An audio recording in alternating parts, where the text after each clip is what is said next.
रिंकू, हाँ जी। ये देख। आगे तो चले। सत श्री अकाल बीजी। सत श्री अकाल पुत्र।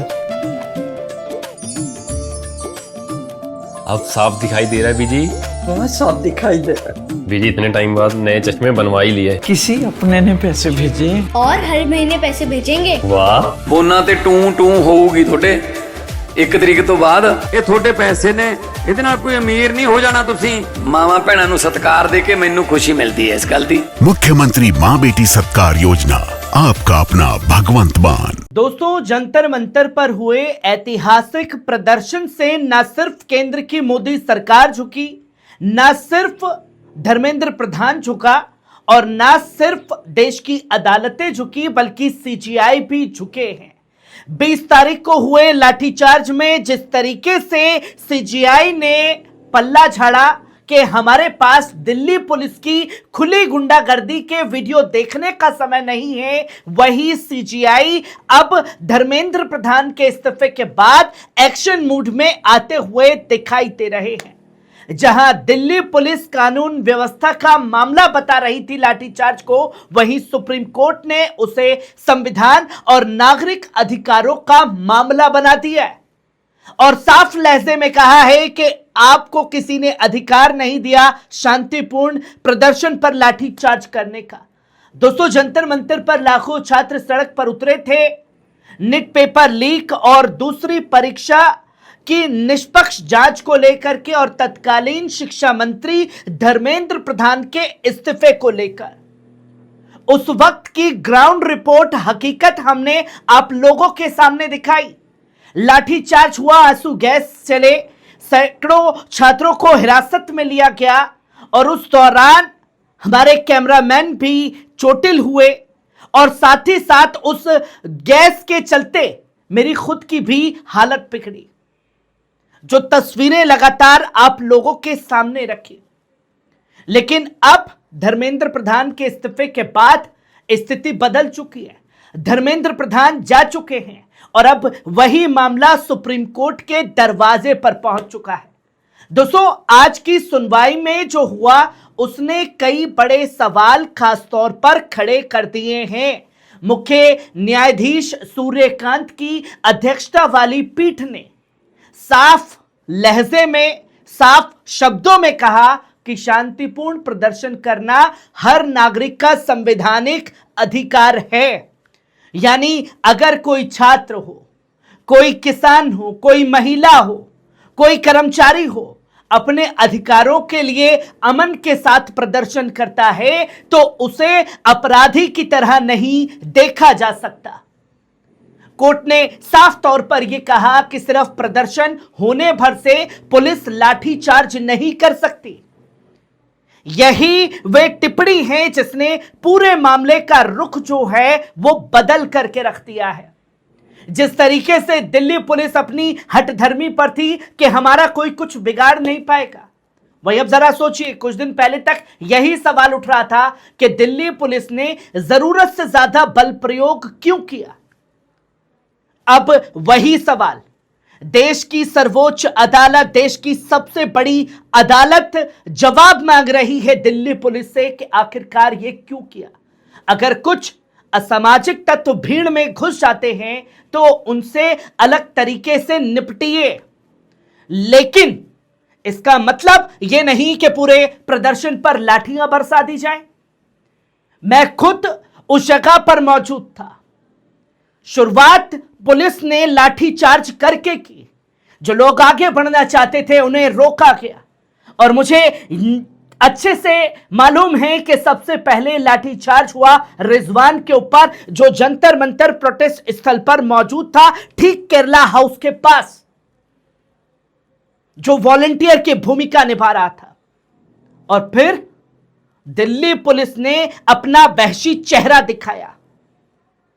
सुनवाई के दौरान पुलिसकर्मियों के परिवारों की तरफ से भी एक याचिका का जिक्र हुआ है। कहा गया है कि कई पुलिसकर्मी भी घायल हुए। इस पर सुप्रीम कोर्ट ने जो कहा वह बेहद अहम था। कोर्ट ने साफ तौर पर कहा, हर जिंदगी बराबर की अहमियत रखती है। पर उकसाने का काम किसने किया?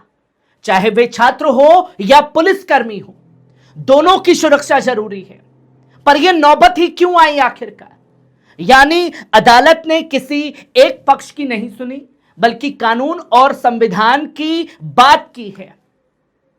जो तस्वीरें लोगों के सामने आई, लेकिन दोस्तों सबसे बड़ा संदेश तब आया जब सुप्रीम कोर्ट ने साफ लहजे में यह कहा कि पूरे देश में शांतिपूर्ण प्रदर्शन के लिए एक सम्मान व्यवस्था होनी चाहिए।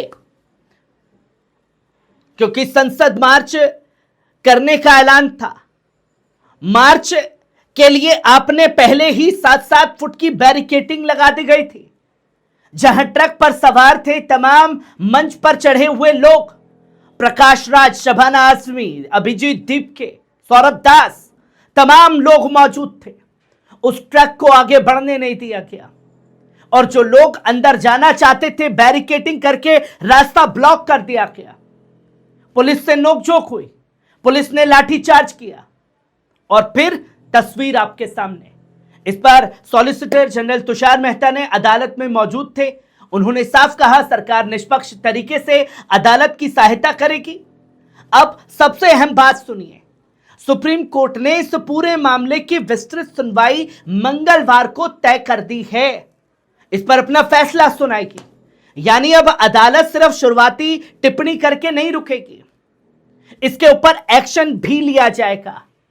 क्या फैसला सुनाया जाएगा, बल्कि पूरे घटनाक्रम को विस्तार से सुनने जा रही है। जो कल तक ना कर रहे थे कि हमारे पास समय नहीं, पर अब वो सुनने जा रही है।